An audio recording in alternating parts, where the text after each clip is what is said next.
Welcome back to G-Man-P, the Great TV. If you tuned in, hit a like, share, subscribe. If not, we ain't doing no tripping. What we talking about today is the original book of witchcraft. We're going to get straight to it. An ancient tomb delving into the dark arts of witchcraft and magic. A book of doom, yet it lives at the Library of Congress. You're forgiving if you think we're talking about H.P. Lovecraft fictional books of magic, Necromancicon, the basis for the plot device in the Evil Dead films, or something Harry Potter might have found in the dark art class at Hogwarts.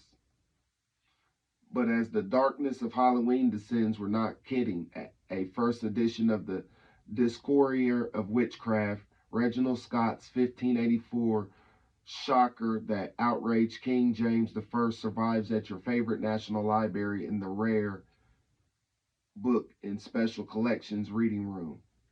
It is believed to be the first published on witchcraft in English, and extremely influential on the practice of stage magic.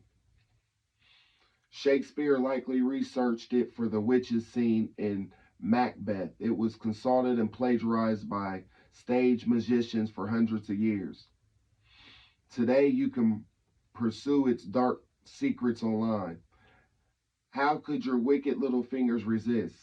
Scott promises to reveal lewd dealings of witches and witchmongers. The pestilent practice of pathologist, the virtue and power of natural magic. Also, juggling, it is one of the fundamental examples of Grimoire, a textbook on magic, groundbreaking for its time and nearly encyclopedia in its information. Scott research include consulting dozens of previous thinkers on various topics such as occult, science, and magic.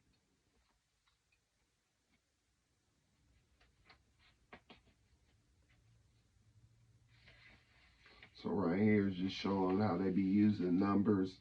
And they got symbols and which each symbol means by the planets.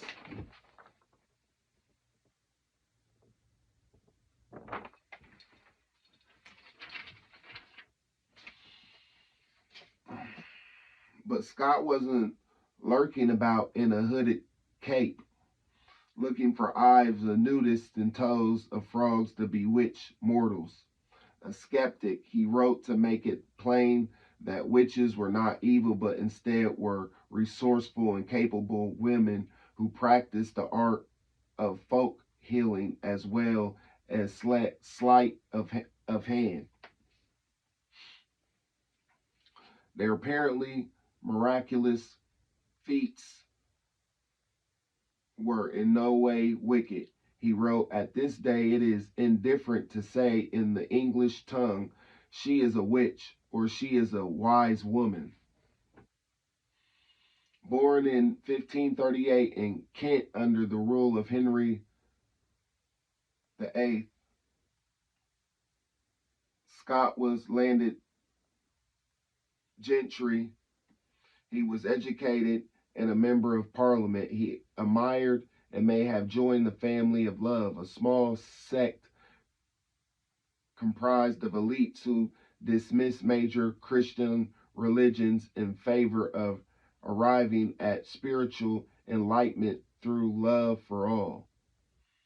By publishing witchcraft, he meant to expose it as superstitious, hoping to be better England by forwarding knowledge, since most people who were accused and often hanged for it were impoverished women on the margins of society. He hoped to garner social empathy for them and other scapegoats.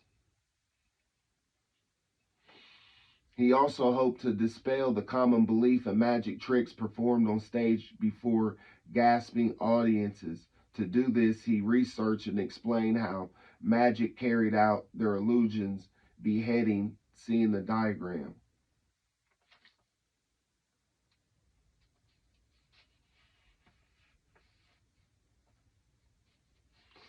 So this is in the days of the time of when it was kings, and kings was ruling. You know what I'm saying? And women were highly into it, into witchcraft.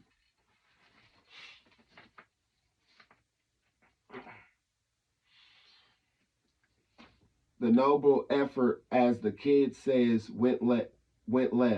The book was blasted by the religion faithful, according to the receptionist of Reginald Scott's discovery of witchcraft. Witchcraft, Magic, and Radical Religion, a study by S.F. Davies. In the Journal of the History of Ideas,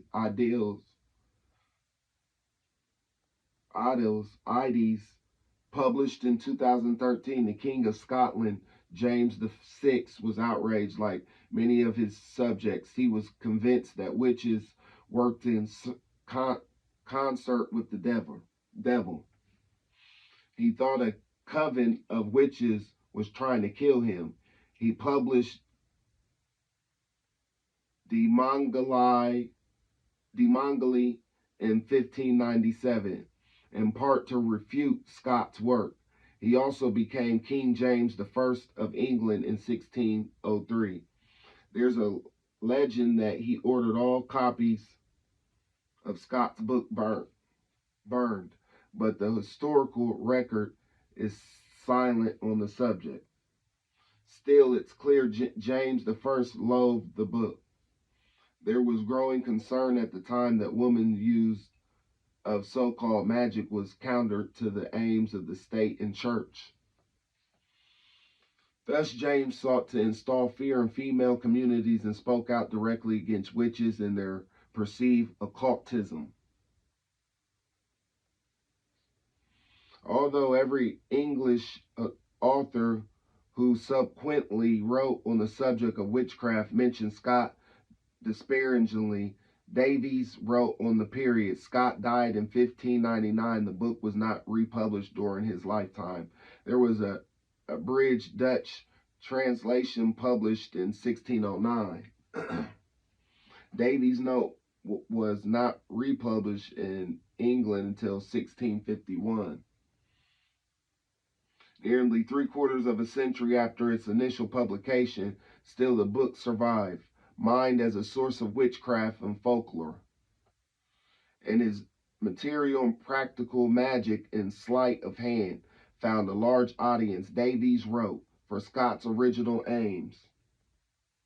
That wasn't good, rather than debunking stage magic for the masses as he hopped. Discovery became a handbook for magicians in Europe and America. Well into the 17th and 18th century, famous works such as Hocus Pocus and the Juggler's Oracle drew heavily on witchcraft, thus spreading the very mysteries that Scott had hoped to quell. Davies, it traveled in directions Scott himself may never have imagined. Today, 435 years after it was published, the book sits on the shelf, silent, patience, having done the work its author did not want it to do. It's almost as if the thing had a hex on it.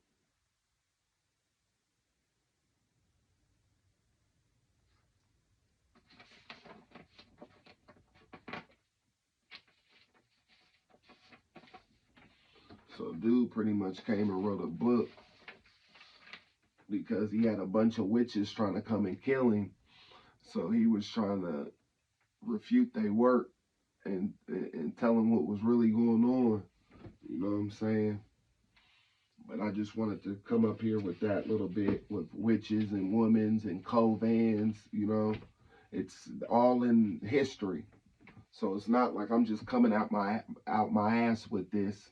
It's all in history. So I appreciate everyone that came out and tuned in to G-Man P, the Great TV. And to the ones that didn't, we ain't doing no tripping. Peace.